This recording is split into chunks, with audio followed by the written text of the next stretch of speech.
Inspectors. Special focus.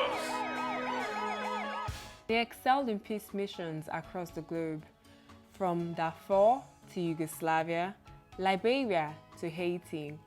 The Nigerian police force has won admiration as one of the very best in the world. Of course, not everyone shares this view. But like every great story has a beginning, the Nigerian police officer joins the race from a starting line. If you train a good policeman, you have a good society. I train, and I make sure I train quality and qualitative policemen.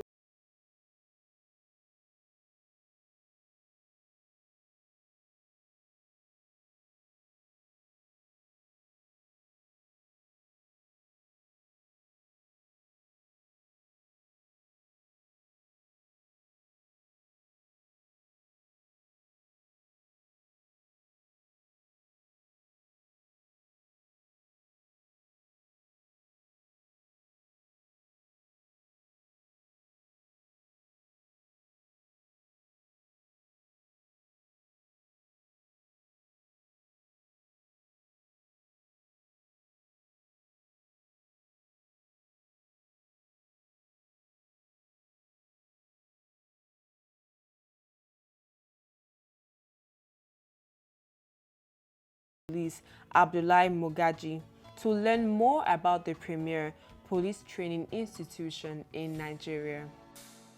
Can you tell us how effective policing can be achieved in the Nigerian police force, given your position as the commandant of one of the foremost colleges in the country? Yes, you see, in 4 dimensions, how you can achieve this aim. 1, community policing.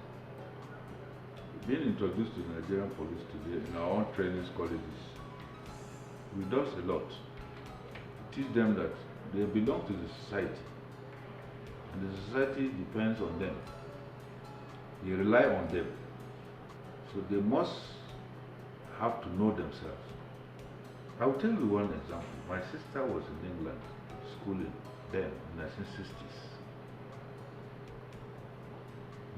She has a friend that always, they have a meeting point where she comes, then they go to school. So one day she came and she was waiting for her friend. She's a white lady.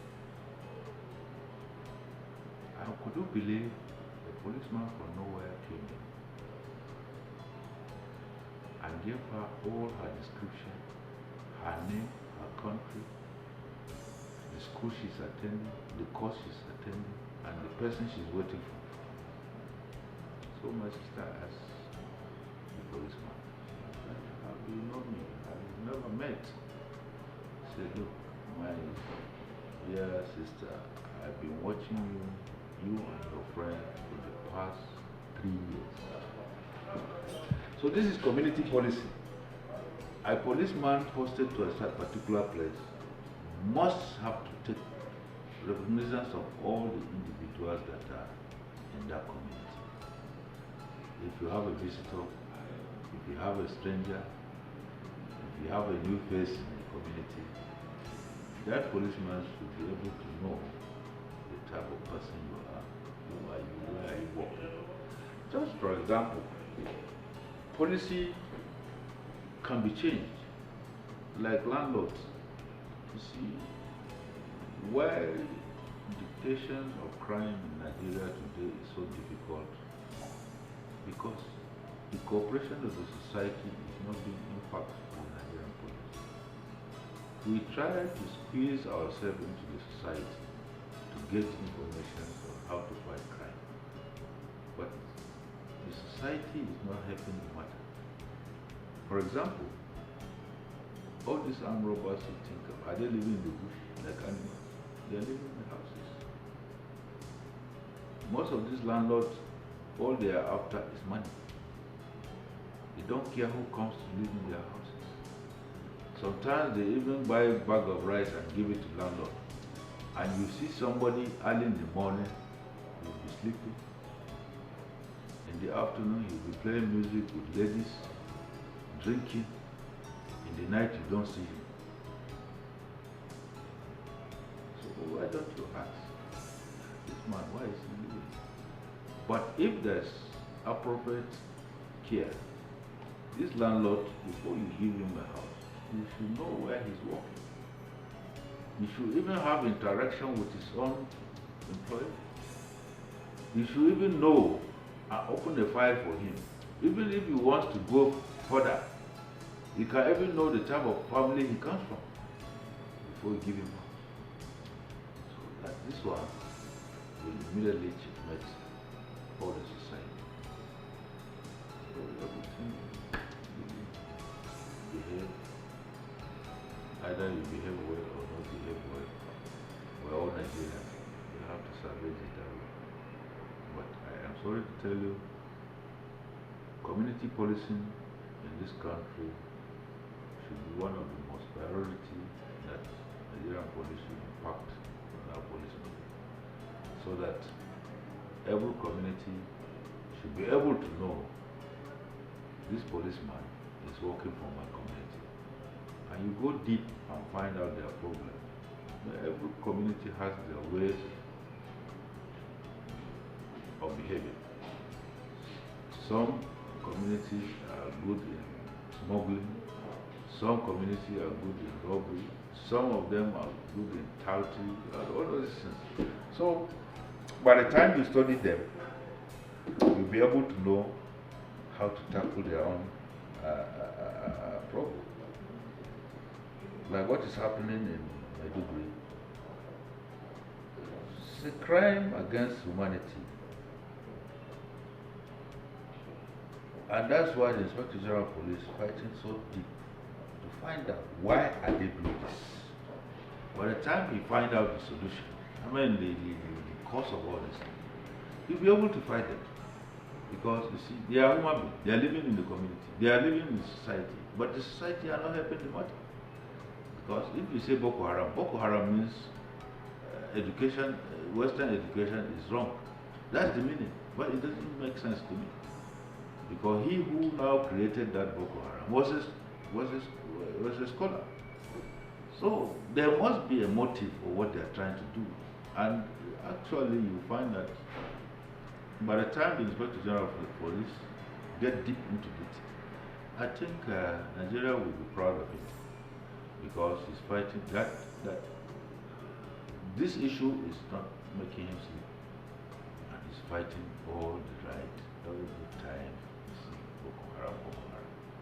And just last week we got some people, and they're working on them, and to the extent that you will see within some weeks now, Boko Haram will be a part of history. I want to take on this Boko Haram issue. What do you think, in your own opinion, is their grievance?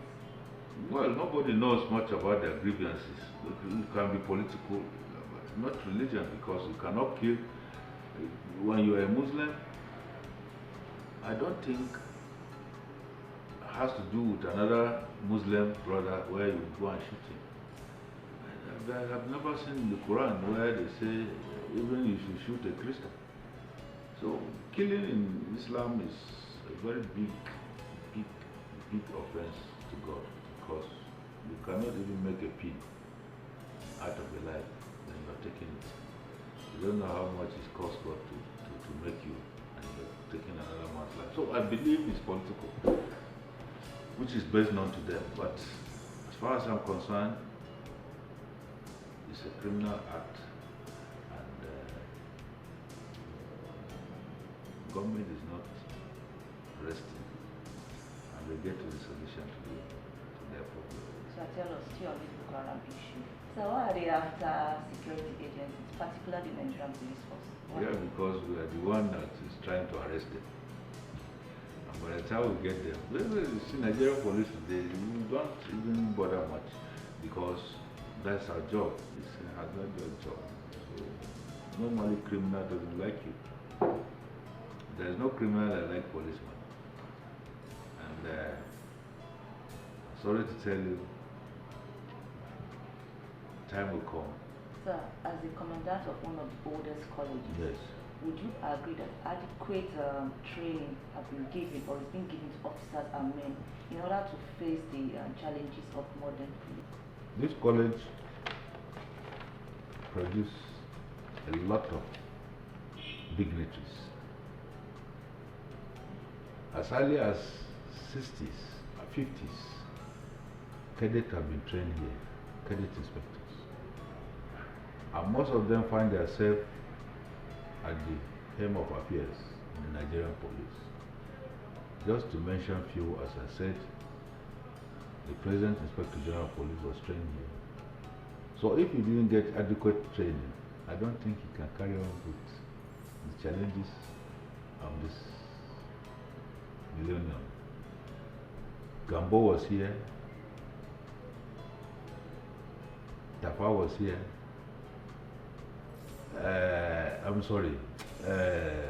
Kumasi was here, and many prominent people like Smith, all of them. Smith was a teacher here. The Oba of Lagos was a teacher here, was a commandant here. So you can see a lot of prominent people have passed through this table, and they impart a lot of knowledge to us, and that's what is helping us today. And in fact, when the Inspector General of Police came, he nearly shed tears, because it is a pride for you to be a student in a particular place and come back as the leader of that organization to take a parade in the ground that you were once being marched out.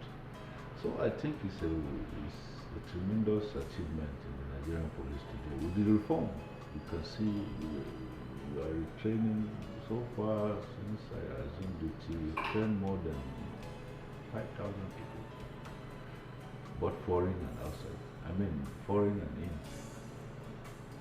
Promotion courses is going on now at present.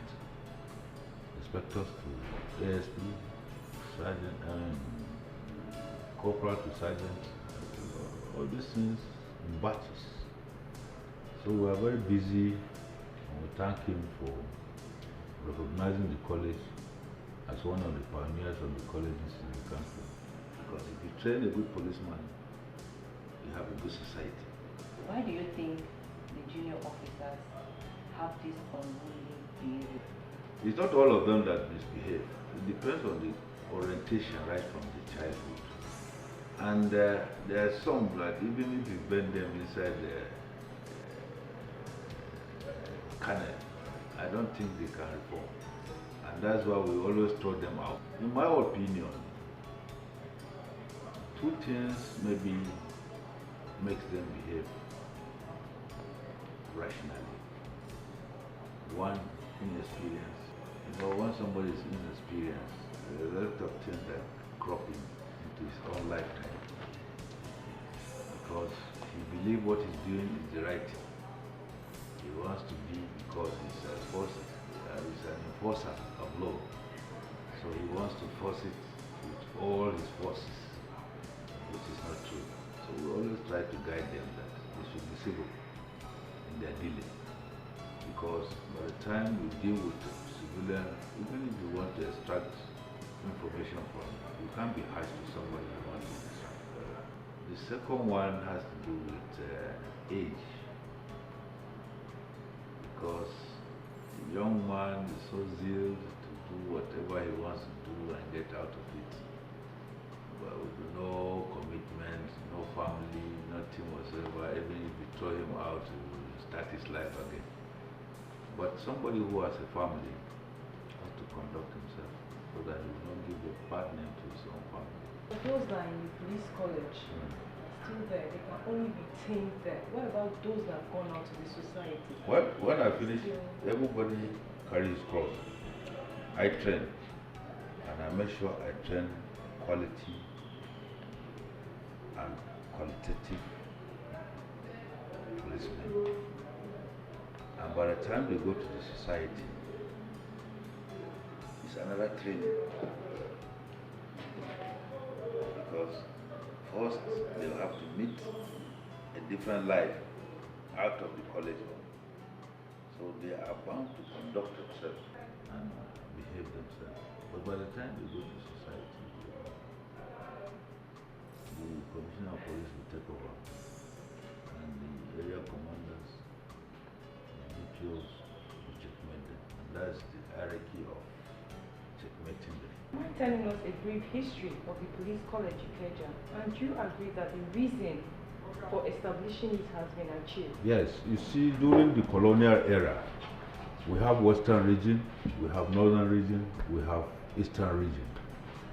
But because of the limitations of the colleges in the Nigerian police, or the training of the Nigerian police, so they divided it into two, the Western College and the Northern College.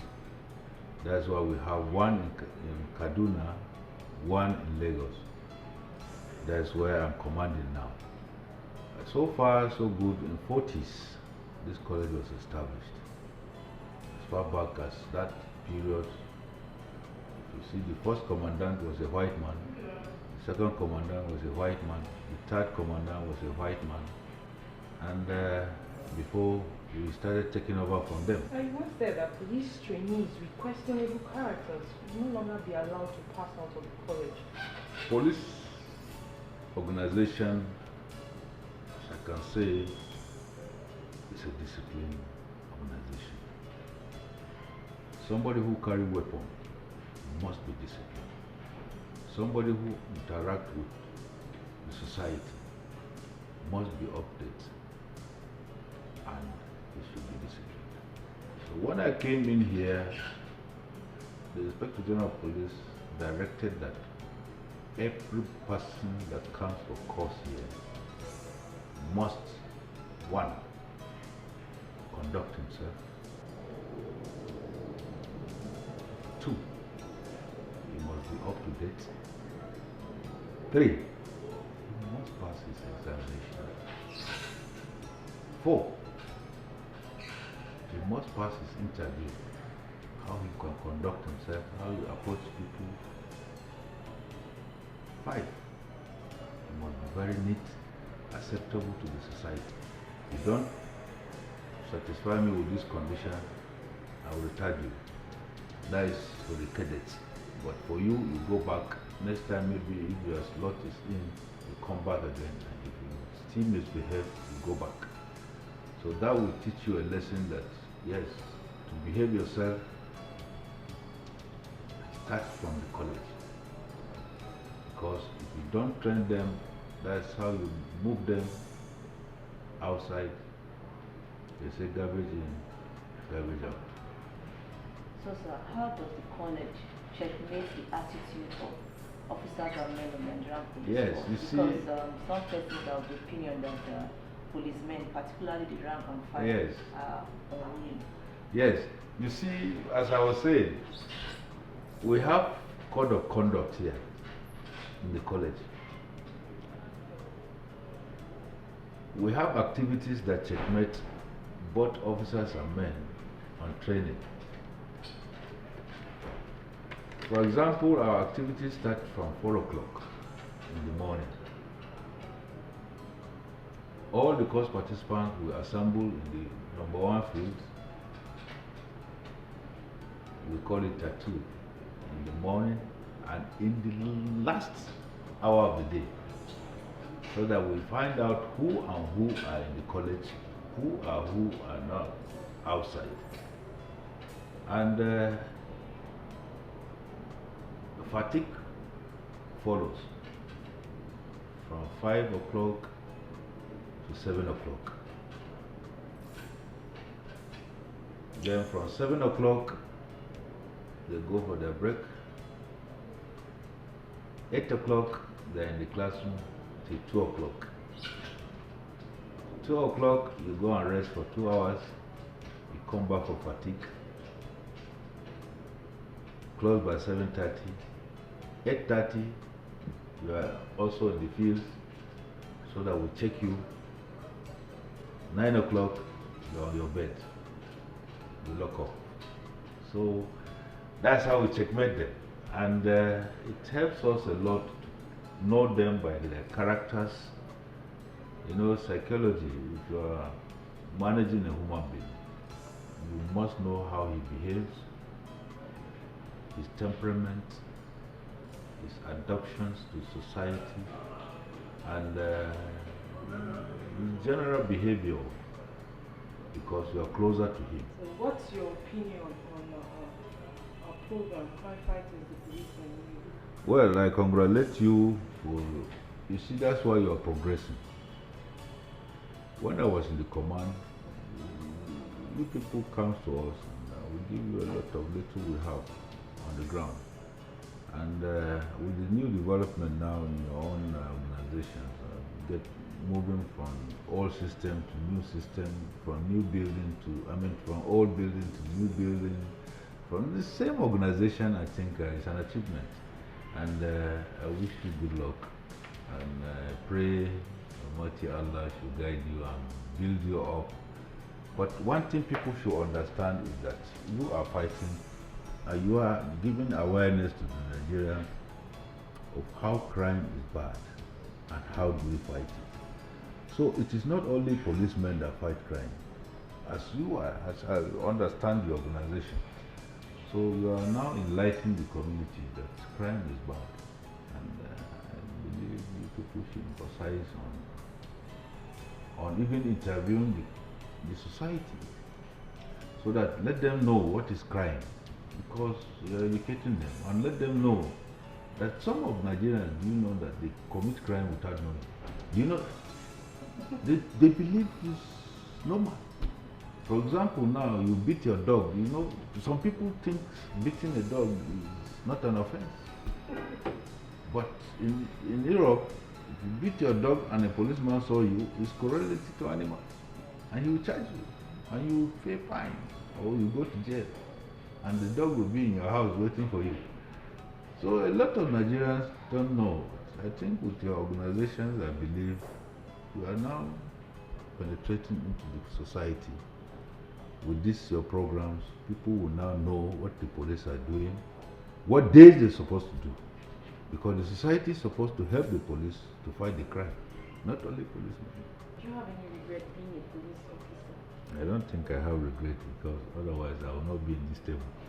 I could have scrambled.